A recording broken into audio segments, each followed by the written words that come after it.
Gradation. Again, I talked about gradation in those paintings. There are three main ways to create gradation. And I made a little chart here. One is going from warm to cool. Even though these are warm colors, I went from a warm yellow to a cooler red. There's a little alizarin crimson in there. And what that does is it gives you rhythm, it gives you depth. You can create a very soft effect in a painting, or if you mix it up and have one going warm to cool that way and one going warm to cool that way, you can create rhythm and tempo and fun. The second way to gradate is to go from bright to gray. And basically with this, I added the complement to the blue slowly. So the blue is very bright, and then as I added orange to it, and when you add the complement, it tends to get a little darker. So I added a little white too. But that creates a wonderful transition, taking a bright color, adding bits of it, complement or gray or black. And the third gradation is going from warm to cool. So these are things that are really useful tools when you're creating a painting to remember. Instead of just putting flat color down, it's good to put modulated color too, or mix it up, modulated and flat. Like here, some of these shapes are flat, but then I put modulated colors next to them, and it creates a nice dynamic. So that's something to keep in mind when you're painting. This is a great book. Here's this. I don't know. Let's see. I've had it for. Yeah, it's called Exploring Color. Here's the standard palette. And then there's the intense palette, the phthalo blues. And these are colors with really strong pigments, and they'll give you really great bright colors. Here's the opaque palette. These are the beautiful earthy colors. So anyway, it's just something to think about. Instead of just, without thinking, putting your colors down on your palette, think about what effects you want and use those colors and color combinations. The color contrast, these are ways for, when you look at a masterpiece, and all of the old masters back in the 1900s, they all studied color, most of them. They knew all of this. They were students of it. And a great masterpiece doesn't happen accidentally, even if you're Jackson Pollock, there's thought behind it. And there's when you look at a painting, you don't know what it is, but you know that the artist was thinking something when he did that. There's some logic there. There's a balance. It didn't really happen by accident. And these are some of the things that you can think about when you're painting. And you don't want to do all of them. You might want to do one or two of them in a particular painting.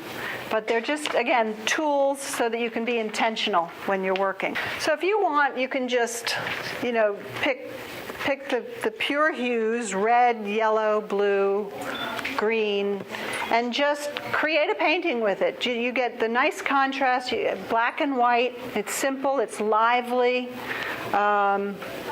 It's just a good approach, and it works because they balance each other out and it gives you a nice tempo.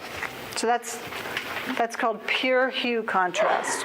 Value contrast is basically you can either use high contrast where you're using lights against darks and darks against lights, and you're creating rhythm and it's lively, or you can do the other extreme and make everything sort of the same value, where you can use all the colors you want, but they're the same value, so they work well together and they're harmonious and they're not shouting. Okay, so that's another approach for a painting. You can say, okay, I'm going to do a painting that's everything's close in value. And it'll be soft and gentle, and you can, as many colors as you want. The color value guide. Okay, so you can take any color, and you could make them all light colors. And the great thing about when colors are the same value, because I remember I used to look at colors like a Monet And I'd see how he'd put green in with blue and pink, and I think, oh, how did he do that? Well, a good way to, if you want to use lots of tones to give it a nice subtle shimmering quality, make them the same value. Then you can put them all in together, and they kind of look like they give you one nice sense. What was the top one? Here? Yeah. It was pretty random. I've got purple and red and green. It's just lights and darks. Yeah, this is mixed. You can mix up darks with lights and juxtapose things, and it's very lively.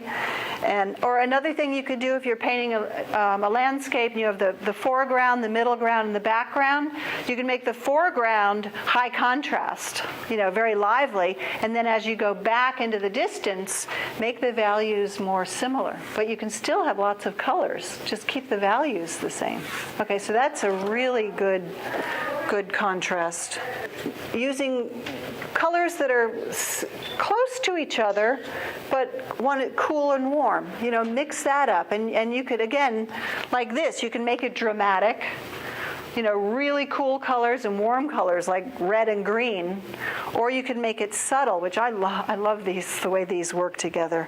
You've got a cool magenta with a nice warm red. So that's another, you could start a painting and say, okay, I'm going to do a painting based on cool warms, and just play with that idea, like flowers, or, you have the magentas and the reds and the pinks. But you don't want to do all of these at the same time. You should, you have to pick one or two. This is intensity. Going from intense is very bright, pure, straight from the tube, and dull or neutral is very grayed. Even when you add white, you're sort of dulling a color a little bit, but you can add the complement. And in a painting, let's see if I have any examples. Well, the colors down below are more intense, and then as they get farther away, they're more dull. But that's something you can play with in a painting. Bright colors surrounded by dull colors.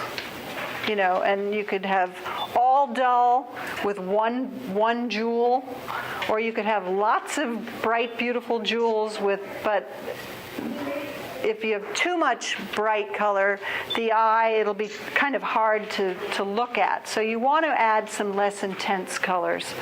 But that's something you could play with. Lots of intense and some dull, or lots of dull and a little, like that little bit of orange and pink up at the top. See how it pops when it's surrounded by less intense colors? Same colors. And I noticed as you go up to the dark, you have less oranges and stuff. Yeah, that was the idea. I wanted the oranges to sort of, well, that's the next contrast that I'm going to talk about. Size and quantity. I love this one too. This is great. Size and quantity. You can have, it's the idea of having just one of a little bit of a color surrounded by a lot of a color, and then you could work your way up to having a lot of that color and a little bit of the other color. This is sort of the extreme. It's sort of like bringing colors together. And that's a wonderful, wonderful contrast to play with in a painting, And what I love about this, like with this, I love it because it almost seems like the little ones are popping out off the canvas. They fly out because they're coming out of the herd and on into their own. So this is called size and quantity. So this is a wonderful, you could create paintings just using this concept, like a whole field of poppies and then just one little poppy off on its own, So it's very poetic, it's dramatic, it's a really nice one. You can create a painting just playing with complements. And I use complements a lot, like this. They're complements, because it enables you to really be intense and have bright colors, but the eye sees order in it because they balance each other out. And you could have a lot of green, and one thing I didn't go into today is each color has a certain level of power, like reds are very powerful and yellow is very weak. So that to balance out yellow and purple, you'd need more yellow and less purple.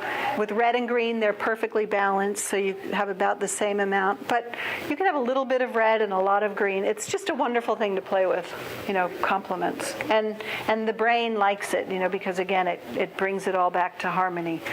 One other quick thing about harmony, I said that the brain wants harmony and balance, and that's a good thing to strive for. But again, there are no rules in art, and the opposite of harmony and balance is expressiveness. And if you think of the German abstract expressionists and Van Gogh, they used like his Starry Night or the Cafe at Night.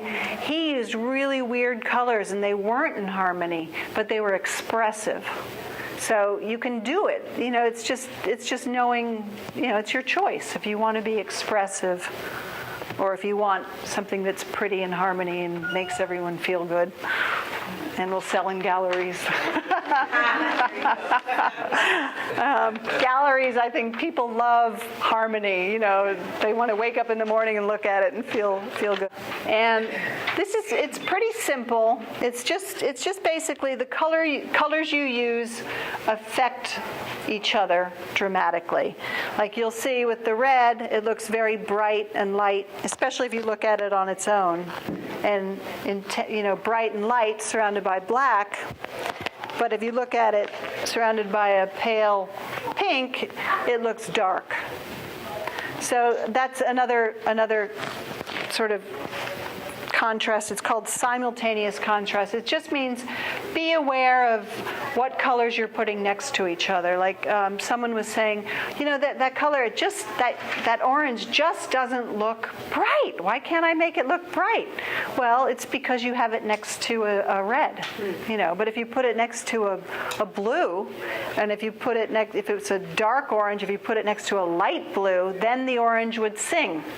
So it's just knowing what colors you're putting next to each other and how they affect each other. Like if you put gray in the middle of red, it'll have a bit of green in it because the eye wants to see the complement. So it's kind of a fun thing to play with. I'll tell you something funny. I painted I was all excited about silver about a year ago, and I made this beautiful painting with silver. The problem was that it looked like white from over here and black from over here, and it was so frustrating because I couldn't get the effect that I wanted because it reflects the light. It's very metallics. I love metallics, but they're tricky. Yeah. And the minute you mix something into the silver, it loses that metallic quality. So. Are you going to be giving classes? No. No, okay. No. Did you enjoy it? I did. Good. Good. Yeah. I love color, so. Yeah. I do too. Yeah. And I'm an interior designer at heart, so I understand somewhat color primaries and all those things. So Yeah, there's a world. I mean.